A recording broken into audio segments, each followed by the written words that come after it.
Okay. I want to close with the idea of curating your child's environment and relationships, which can include friendships and all of that. The people they spend their time with. The people they spend their time with matter. So don't think it doesn't matter. It does.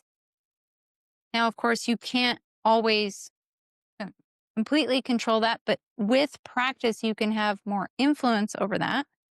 And you can make your own presence or environment more interesting or alluring or enticing, right? That's always an option. But I want to go back to the lab experiment idea that I mentioned before. In some ways, we need to, and I think maybe we didn't word it this way, but I thought of it this way.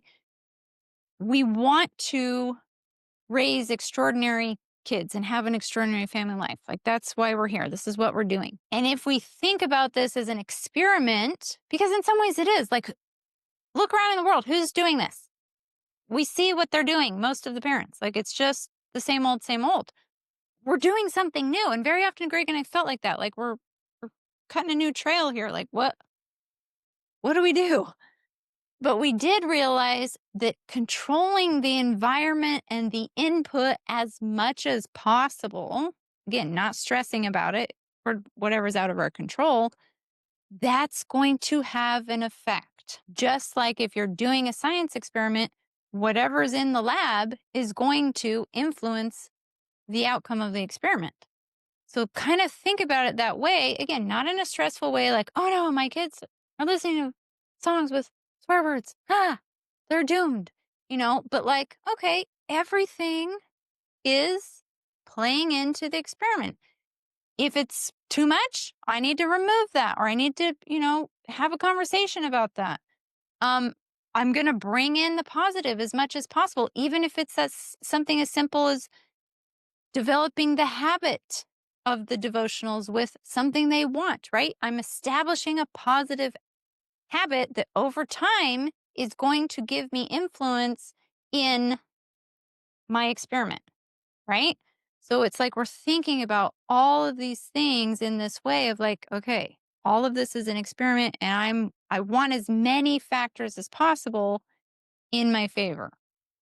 That's what this level of the pyramid is about to me. It's about the input, it's about the environment, it's about all of the things going into this. They're all foundational, especially as we move into the next levels of the pyramid. Because, like I already said, I want to emphasize it. The next levels of the pyramid will not work as well if these two levels are not in place. And whenever those other upper levels aren't working, we have to think, okay, I need to go back to these two levels and work on them because then that's going to give us the power and the influence to be able to more effectively use the others. So, one thing to chew on tonight is like just think who are the 5 people that have the most influence on your children's worldview right now? What kind of music has the most influence on your kids right now? What kind of media? What kind of input? What input's happening in your family as a whole, with each of your children, with you? Like, what's influencing you? And you start paying attention to that. Often with my clients, I realize they're just watching the news all the time, watching sports all the time, and they were either feeling really negative or frustrated or ups and downs, depending on whether some sports team was winning or losing. I was like, bro, That's how you're putting your like, kids to bed? look how your emotions are going up and down with how your team's doing in the season. Really? And you watch the news every day, you just have it on the background. It's like, no wonder you just feel gloomy and hopeless and discouraged all the time. That's all the news is. I feel discouraged every time Yeah, I every time. look at the news. Like, World's ending. and it is. It's all ending. So love your And it families. is. The world might end tomorrow. Mm. um, but no matter what the world is doing, we get to determine what we. Mhm. That's so powerful. And to True. me, that's what input determines output is about. Because, yeah, there can be all kinds of things going on in the world, in our neighborhoods, in our communities, at our church, whatever.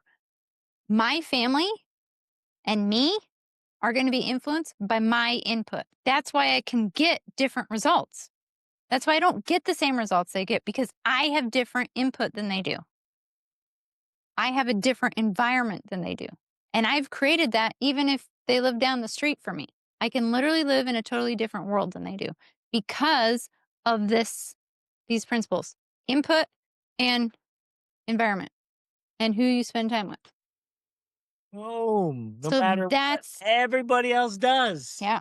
you and your house, you get to choose who you follow and how you live. Oh, that's good. Okay. That's so good. Good stuff. Okay. Love you guys. Thanks for being here.